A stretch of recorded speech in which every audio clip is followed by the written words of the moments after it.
Second segment of the show for today. We're talking to Trooper Gary Burke, and he is to give us some information in reference to the life and times of a United States colored trooper. And Gary, let's have you to talk about your situation when you first became involved with the war itself, coming out of a situation of, I'm not sure whether you were a slave or whatever, but talk about your situation. Oh, freedom, oh, freedom, oh, freedom over me. And before I be a slave, I'll be buried in my grave and go home to my Lord and be free.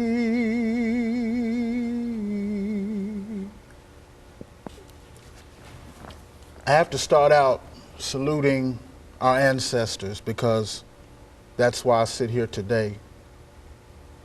I remember like it was yesterday. It was a cold day in Nashville. I was a free black man at that time, around the 1860s.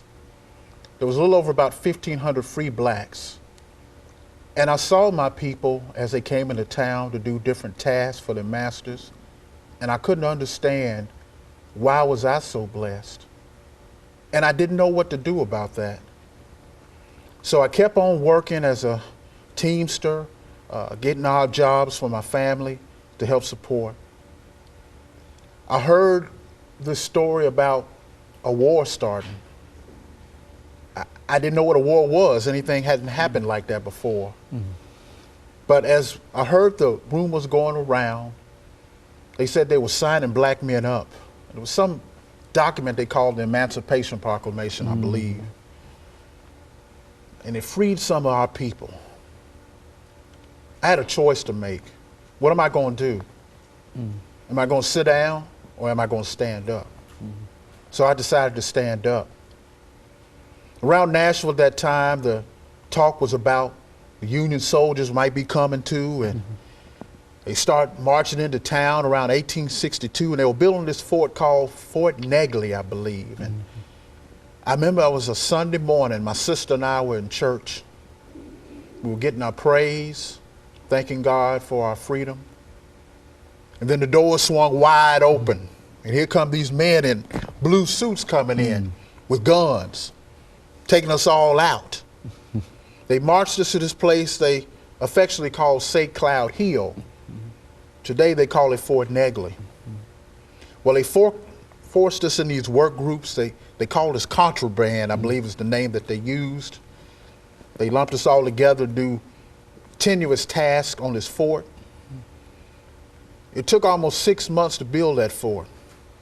Some of us were strong enough to make it. My sister was not. And that's what I sang that song for us to my sister when I stand at her grave, because she wasn't strong enough to make it.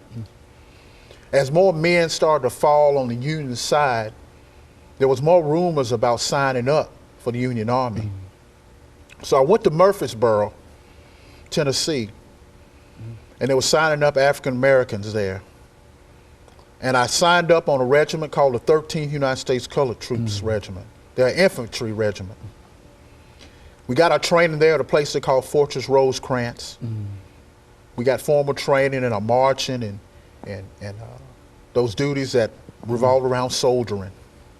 Next thing we knew, we ended up in Nashville on a railroad. Our first assignment, we went to this place called Johnsonville. We didn't know if we were going to get to fight. They had us down there guarding railroads, and we heard about some of these Rebs that might be coming through to take our supplies. We wasn't going to let that happen. But we were ready. We'd been marching, we'd been practicing, we'd been praying. Well, around about that time, I believe General Nathan Bedford Forrest came through with some of his raiders and tried to attack us, but we repelled them back, and we were able to keep forming together. As the Battle of Nashville was coming into fruition, it was around December of 1864. Came back to Nashville. On the 15th, it was a cold, foggy, inclement day. Our generals, our leaders at that time, wanted to march us in formation early, about 6 a.m., try to surprise the Rebs. We marched down the Murfreesboro Turnpike. It's this place today they call Granbury's Lunette. Well, General Granbury was a general who was killed in the Battle of Franklin right before they got to Nashville, so his men were already angry. When he saw those U.S. colored troops marching, oh, they were mad. Former slaves wearing uniforms like gentlemen, carrying guns, they didn't like that at all. Well, our leadership led us poorly. We were starting to get ambushed. We jumped in this place called the Railroad Cut. They picked us off like we were in a barrel. It was horrific sights.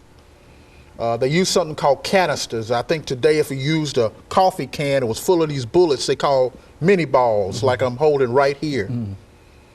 They would just fly out and just rip flesh to shreds. It was a horrific sight. But we didn't turn back. The next day we regrouped. We marched to a place called Peach Orchard Hill. It's the home of Judge John Overton at the Travelers Rest Plantation. I believe we marched into freedom that day. As we marched, there were 5 color bearers, which I am one. That's the one who has the honor to carry the flag. 5 of them were killed before I got a chance to get to the top. Bullets flying left and right. I was able to wave it as I was at the top, but they later pushed us back.